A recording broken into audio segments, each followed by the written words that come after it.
So I was debating about what talk to give today, and I read the mission of the school, and it's to study, cybersecurity in the next 5 years. And so I actually changed my topic.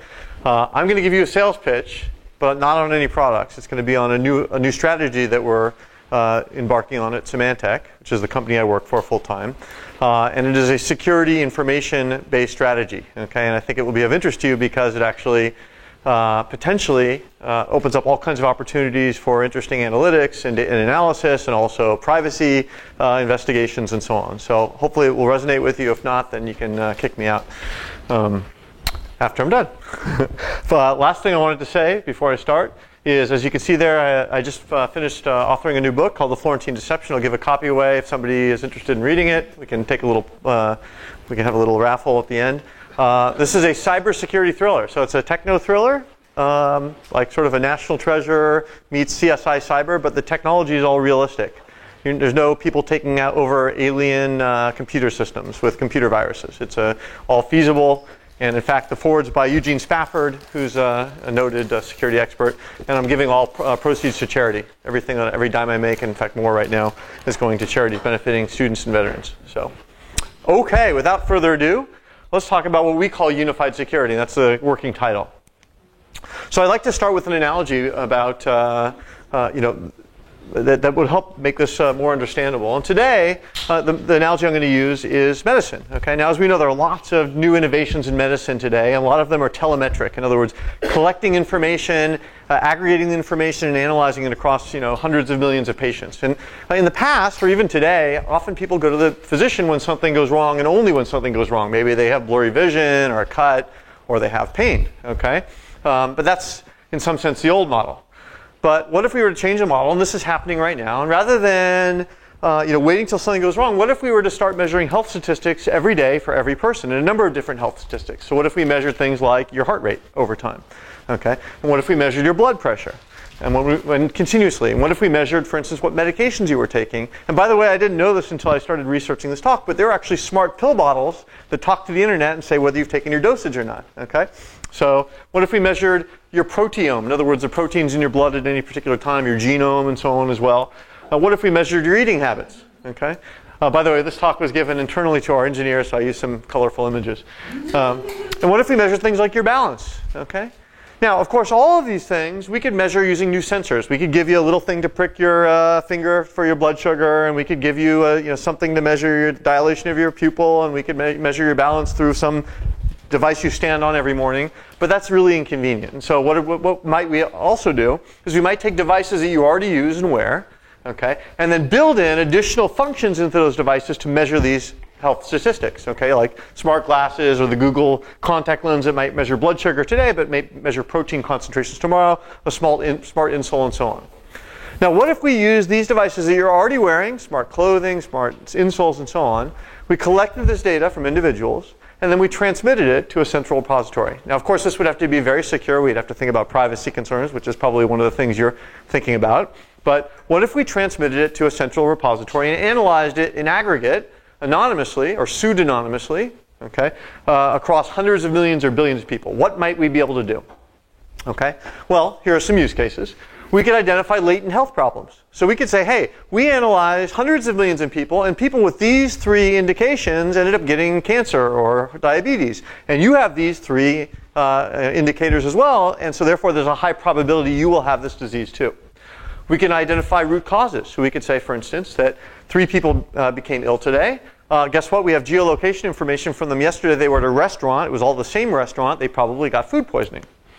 We could identify deviations from the norm or anomalies. So we could say, hey, you used to sleep 8 hours a night. You've been sleeping 5 hours. Maybe something's wrong. Maybe we can help you with that. We could help understand insurance risk. So we can measure and do effectively actuarial tables for people. How long you likely to live given your proteome, your genome, the drugs you take, your eating habits, your balance, and so on. Okay? And by the way, we wouldn't necessarily give this to an insurance company. We could give it to the person and say, hey, here's what you have to look forward to if you don't change your habits, and maybe you could give it in order to an insurance company to reduce your insurance rates. And finally, and this was an interesting one, we could probably proactively improve many outcomes. So if we know about your genome, your proteome, your eating habits, and so on, your blood sugar, everything, and we say, hey, you're on this dosage of drug, And we've measured thousands and thousands of people just like you or very similar to you that are on a higher dosage or a lower dosage. We may be able to say that, in fact, you could improve your outcomes statistically if you were to change your dosage from, for instance, 80 milligrams to 100 milligrams. Okay? So these are the types of things you could do with health telemetry. So the question is, could this apply to computers? So we have computers, and we have laptops and mobile devices, firewalls, servers, gateways that process email and web traffic and so on. And of course, we can't measure traditional types of metrics for these devices. You can't measure blood pressure for a computer, although you can measure things like, for instance, the noise the fan is making in the computer, and you can use that to predictively measure whether a device is likely to fail or not, for instance, based on its harmonics and vibrations and so on. But what can we measure for these devices? Well, if we consider the typical endpoint, okay, the typical laptop PC or mobile device or PC, first of all, we can measure things like blocked attacks. And this is, by the way, telemetry or measurements that's already being gathered from devices. If you run security software on your computer, it keeps an audit log of every alert, every virus, every threat that it has found, and those are often forwarded up to security professionals or to security companies. Okay, so that's something that's sort of par for the course. It's already being collected by security products. However, there are other things that we could collect. For instance, we could collect information on every network connection initiated by a device or going into a device. Okay? And given the permission of the owner of that device, let's say a corporation, we could collect that information. We could collect information on successful and failed logins. Not just logins that were blocked, but every single login into and out of a device, remotely or locally. We could collect information on sensitive documents accessed on that device. Okay? In other words, what documents, or whether they're sensitive or not, potentially, are being accessed at what times of the day by what users. We could collect information on software inventory and process behaviors on that device. In other words, what software is installed? Is Acrobat Reader 5 or 6 installed? What is that software doing over time? And finally, and this one's going to be non-obvious, so pay attention, we could collect things like endpoint security settings. So we could collect, for instance, the configuration settings of your security software running on that device. Is it set on high, medium, or low? Do you have your firewall turned on and off? Are strong passwords on or off? Okay, is drive sharing on and off? Are you running as administrator or a regular user? Okay, so we can collect security relevant settings from every device. Now this is just for endpoints, and if we went to a firewall, we could collect similar types of things. So blocked communication traffic, that's the traditional thing that's collected today. Also inbound and outbound traffic, all traffic potentially. Protocol tunneling activity, okay, data ingress volumes and egress volumes, how much data is being sent by which users over time, access to cloud-based applications, and so on. For servers, we can collect similar types of information as well as things like compliance status. Is this a server that is governed by legal requirements? For instance, it holds credit card data and therefore has PCI compliance requirements or HIPAA requirements, for instance. And again, settings there as well. And finally, for gateways, we can collect things, again, traditional block alerts, but also metadata for emails, okay? Email server identity, in other words, who's sending this email, web connection history information, inbound and outbound attachments, and gateway security settings. Now, I want to be very clear. I'm not suggesting we collect these things about users or corporations that don't know that we're collecting them. A corporation, for instance, would have to give permission to collect these types of information. In fact, they would want to participate for various reasons, and we'll see why. Now, assuming they gave us permission, we could take all this information, and let's call this telemetry 2.0, or rich intelligence. In other words, it's not the classic intelligence we get with computer security, which is a virus was blocked, a network connection was blocked. These are activities that appear legitimate in many cases at the time when they're observed. We don't have any reason to believe they're not legitimate at the time we observe them. And what we propose doing is collecting them. Now, we can't use smartwatches and smart insoles and so on to collect this information because, frankly, those don't work with computers. But guess what? Each one of these devices, in the different control points within a corporation or home or whatever, already has security products that are running on these systems. Okay? Your endpoints have security products. Your firewalls are running, firewalls are running at your gateway. Your servers are running security products, and so on. So, what we're proposing is take existing security products and modify them so in addition to performing their core protection function, they become rich sources of intelligence. They effectively become digital video cameras, okay, and record that information, these types of rich events, and then send that up to a security provider or to some central repository that is trusted by each company, okay? And we're suggesting that we do this not just for one company, but across governments, industries, geographies, and so on, okay? So here's the question. If we were to collect that type of rich intelligence, which is it's very important intelligence. There's lots of interesting things we could do with it. What could we do with that? What are the use cases? And this is something that you might think about. What could you do with this type of intelligence? You might also think about how would you protect this intelligence or anonymize it and so on, which is part of our strategy, as it turns out. So what could we solve with this type of data? Well, first of all, we can identify targeted attacks. And one way we can identify targeted attacks is by doing things like anomaly detection. We can say, look, I'm baselining how often you log into your computer. Do you log in the morning? Do you log out at night? What about during lunch? Are you ever logging in the middle of the night? Do you log in from a geolocation which is in Berkeley or from Qatar? Okay, so where are you logging in? Okay, and also, is your system logging into other systems frequently, or is it not really doing that? And if we see a deviation from the norm, we can say, hey, there's something to investigate here. So we can build models of normal activity and then identify things like lateral movement. We can help companies scope attacks and recover.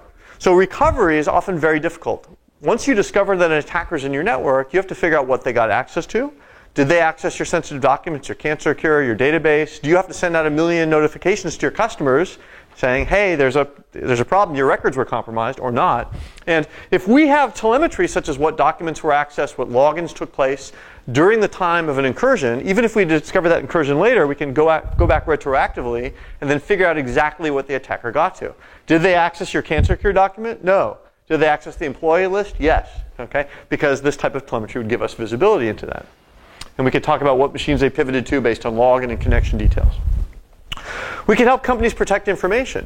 So if we measure document access patterns, for instance, we can say, hey, why is it that usually you access 2 documents per day or 3 documents per day, and yesterday you went through 100 documents all in an hour, and by the way, then your network volume went up significantly during that time. So we could identify that there's document misuse or information misuse for insider attacks in many cases. We could help companies measure cyber risk. Now, this is a really big problem. This is an interesting research area because companies today have very little handle on how well they're doing at cybersecurity. All they know is they haven't been breached in the last 6 months or they have been breached, okay? But in many cases, there are other metrics or KPIs, key performance indicators, that we can measure to help companies understand if they're doing better or worse over time. And so, could we help companies understand their cyber risk and so that they can then go to an insurance company and say, hey, I actually have very good cyber hygiene. Maybe my insurance policies for a breach should be lower because there's a lower chance of me getting impacted. Okay? Could there be a FICO score for corporations that could help them understand, for instance, their cyber risk? And by the way, we don't want to just do this for companies to give them their own information. We want to allow companies and partner companies like suppliers to work together. So here's another use case. Large company might have 52 suppliers. Okay, so large company might be a bank. It might have a supplier that manages its HVAC systems, its cooling systems. It might have a supplier that prints checks for it or does accounting for it. These suppliers often have tight IT integrations between their networks, which means that if they get compromised or have poor hygiene, then they actually compromise the hygiene of the primary company that's working with them. Okay, so could we use this type of intelligence with the permission of the suppliers to understand their hygiene and their FICO score, if you will, and then help a primary that's hiring these suppliers to understand whether they're at risk, okay, and manage their risk. Could we also reduce risk by recommending changes? Okay, so imagine if we said, hey, and this is, remember I told you want to collect setting information about the security software from these devices? What if we correlate the settings of every security product with the KPIs, the key performance indicators that you want to measure, okay, or optimize? So what if we said, hey, by switching from your security software's low setting to the high setting, you can reduce your infection rate by 22% based on experiences for companies like yours. So we can actually identify correlations between different settings levels or different combinations of security products and settings to different outcomes. Like, for instance, if you just were to change your settings from here to here, your infection rate would drop like this and your hygiene overall would improve. So now you can begin to actually measure and optimize outcomes that you care about. Okay? So that's a really interesting use case because companies today really have no idea where they are and they don't know how to get better. They try random things that they think will work, but they don't actually have a statistical or quantitative way of deciding how to improve their hygiene. And here's another one. So as we all know, software is vulnerable to attack, right? Software is often attacked. Acrobat Reader is one example of software that's been attacked in the past. What if we could tell you, hey, we've correlated different versions of this software product, Acrobat Reader, on all the computers around the world, and the infection rate of computers that run this version is actually much higher than the infection rate of computers that run this new version, so therefore you should update, and we could then reduce your infection rate. So now we can again begin to do A versus B. Which is the best thing you could do to optimize your security based on the experiences of hundreds of millions of other customers like you. And of course, managed services can also be offered on this as well. So you can begin to analyze this data as a service on behalf of customers. Okay? And I don't want to, I will mention it right now, and that is there are also research opportunities on this data. There's a huge amount of value in looking at this data. Okay? And in a secure way, given the permission of the data owners. And the data owner is the data contributor. Okay? So there are many use cases we haven't even thought of. I covered some here, but there are many I'm not even discussing with you that we've thought of as well. And in fact, one of the tenets of this strategy is that we want to actually take this platform and all the data associated with it, and with the permission of the data owners, open it up to third parties, startups, researchers, the companies themselves. So this is going to become a platform for innovation around security intelligence, not just a repository that we might access ourselves and analyze ourselves. So that's a basic idea behind this unified security strategy.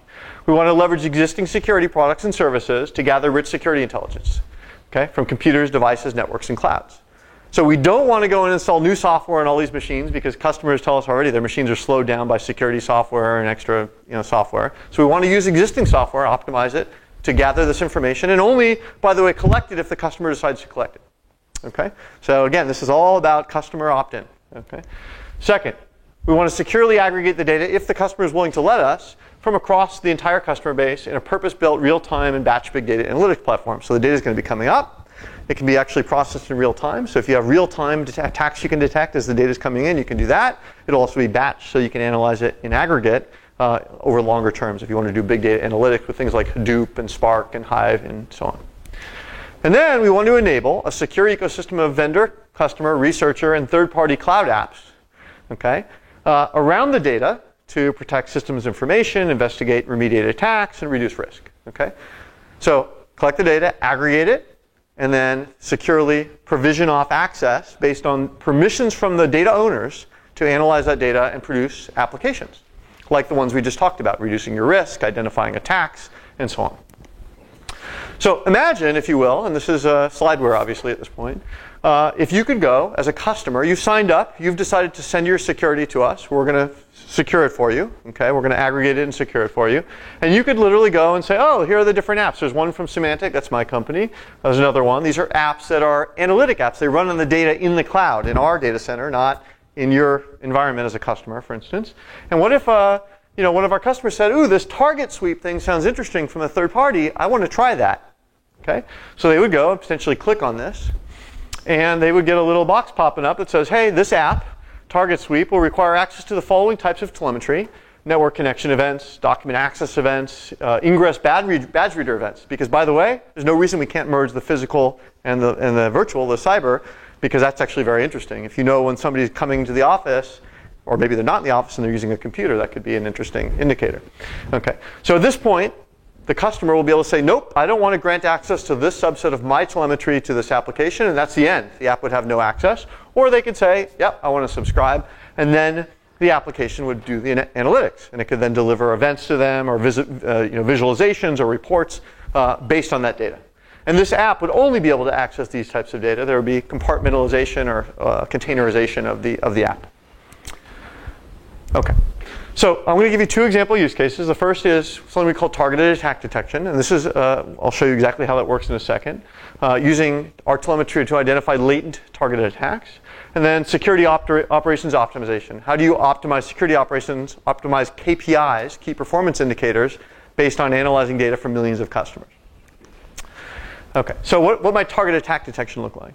Well, as I told you, we want to keep information from hundreds of thousands of enterprises, for instance, in this data set.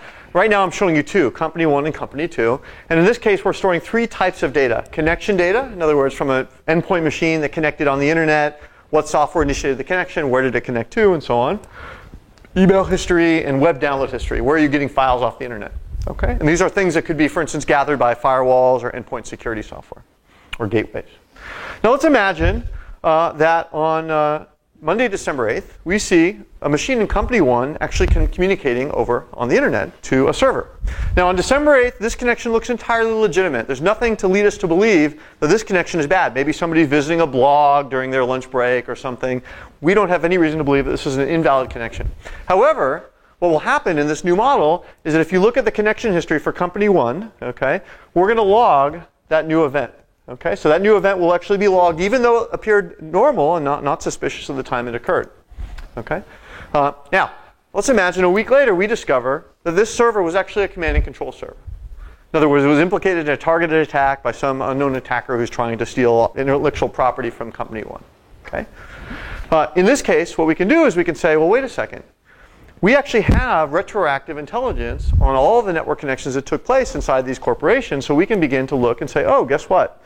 We actually saw a connection to that server that happened a week ago. And guess what? There was a particular software file on that computer that initiated that connection. So now we know there's another indicator we've just discovered, which is a program that initiated a malicious connection to now a retroactively known malicious server.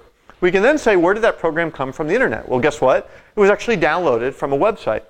And what website was that? Well, there's the website there. We can then go and say, well, who else in this corporation visited that same website because they might have been targeted by a different attack, maybe with a different signature. So we can then go and look there and say, oh, yeah, there actually was another person in the company that actually visited that same website. And because this data goes across companies, we can also do this across our entire customer base. So we can say, oh, guess what? There was another company, maybe in the same industry, targeted in that same attack. And then we can say, well, what software files initiated those connections?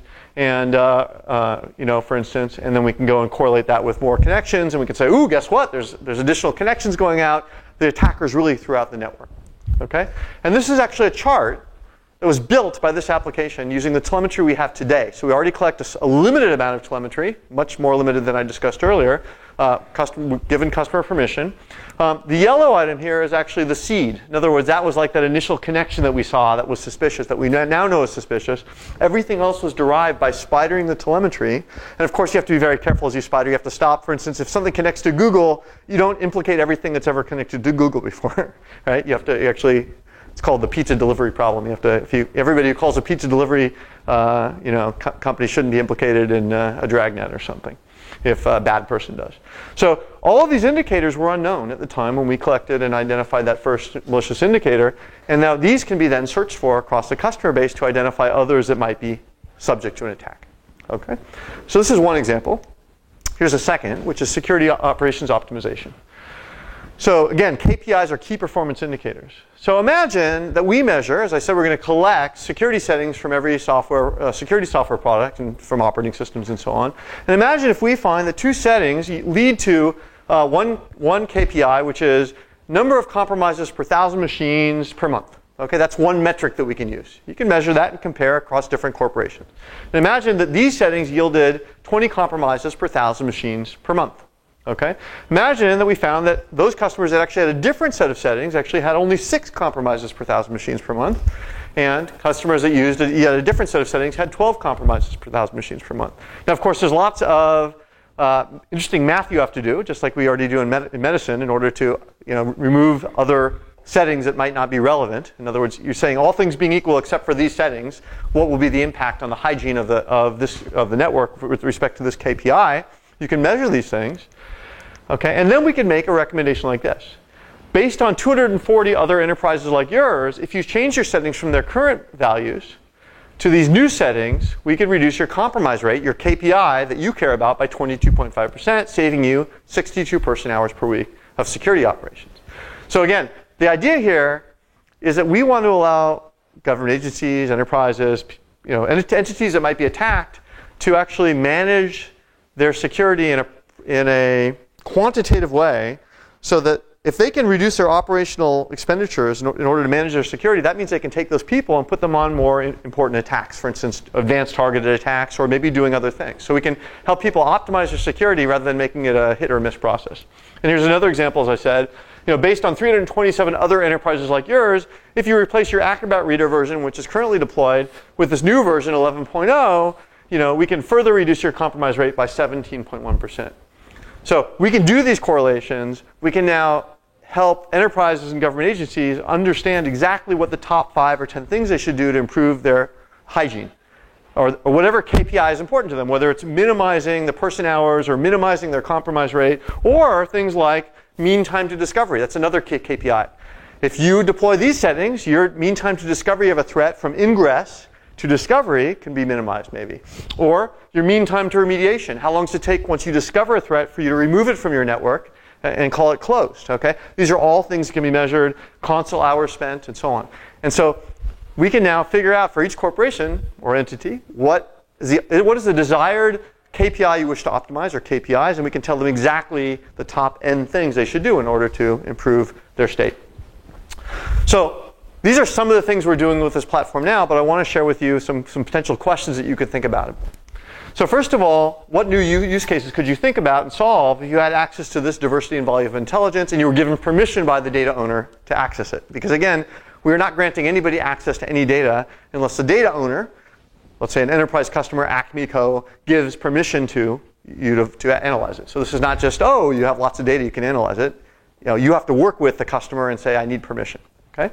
But what could you solve? What could you do that we haven't thought of? What other types of intelligence would you collect and aggregate in such a platform to enable even more valuable use cases? So we talked about badge reader data, physical presence telemetry. Okay? Geolocation telemetry might be one. What other types of things might you aggregate if you could do so securely, okay, in order to identify new types of attacks or help people recover or optimize KPIs? How would you anonymize or pseudonymize this data?